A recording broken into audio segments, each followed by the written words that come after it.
நியாயமாக ஒரு நாள் ஷூட்டிங்க்கு கிட்டத்தட்ட 1000 பேர் வந்து ஒர்க் பண்ணிட்டு 15 மணி நேரம் 12 மணி நேரம் ஒரு நடிகர் நடிகைகள் வேலை செய்து மக்களுக்காக இருக்கக்கூடிய ஒரு ப்ரொஃபஷனல், அந்த ப்ரொஃபஷனலை இழிவுபடுத்தி எம்ஜிஆர் அவர்களை எந்த அளவுக்கு நீங்க 72 to 72 நீங்கள் வந்து இழிவு செய்தீர்களோ அதனால தான் நீங்க எம்ஜிஆர் இறக்க மறையும் நீங்க வீட்டில் உட்கார்ந்துட்டு இருந்தீங்க, நீங்க ஒர்க் அவுட் ஹோம்ல உட்கார்ந்துட்டு இருந்தீங்க.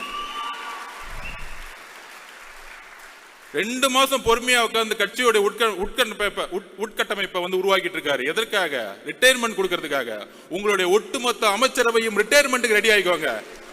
போதும், உங்களுடைய அரசியல் போதும்.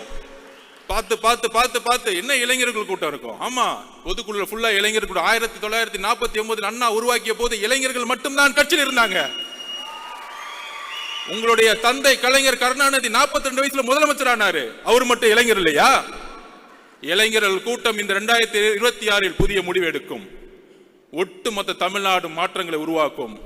சோ திமுகவோட அஜெண்டா படி இன்னைக்கு பிஜேபியோட அண்ணாமலையும் செட் பண்ணி முடிச்சிட்டாங்க. நீங்க திடீர்னு நாளைக்கு ஏன் திருப்பி வந்து அண்ணாமலை திடீர்னு வந்து ஒரு பிரச்சாரம் வைக்கும் போது நம்ம போய் அவர் திட்ட வேணாம். அதாவது கட்சியை உட்டமைக்கும் போது நான் கேட்டேன், அதோடைய ஸ்ட்ரக்சரை கேட்கும் போது நான் சொன்னேன் பொதுச்செயலாளர்கிட்ட, அந்த ஐடி விங் எப்படி இருக்கும் அப்படின்னு கேட்டேன். இந்த அண்ணாமலை அவர்கள் பேசின உடனே உலகம் ஃபுல்லா ஐடி விங் இருக்கு. கட்சி நாடு இந்தியா மட்டும் இல்ல, உலகம் ஃபுல்லா ஐடி விங்க வந்து தலைவர் அவர்கள் உருவாக்கி வச்சிருக்காரு.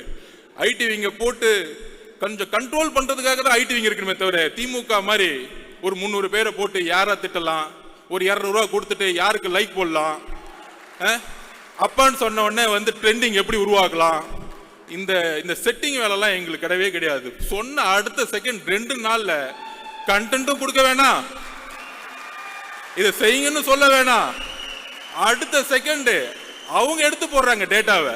இத பாருங்க, நீங்க சொன்னதுக்கு இது பதில். நான் பொதுச்செயலாளர் சொல்ல, அண்ணே கொஞ்சம் கண்ட்ரோல் பண்ணுங்கண்ணே, போதுண்ணே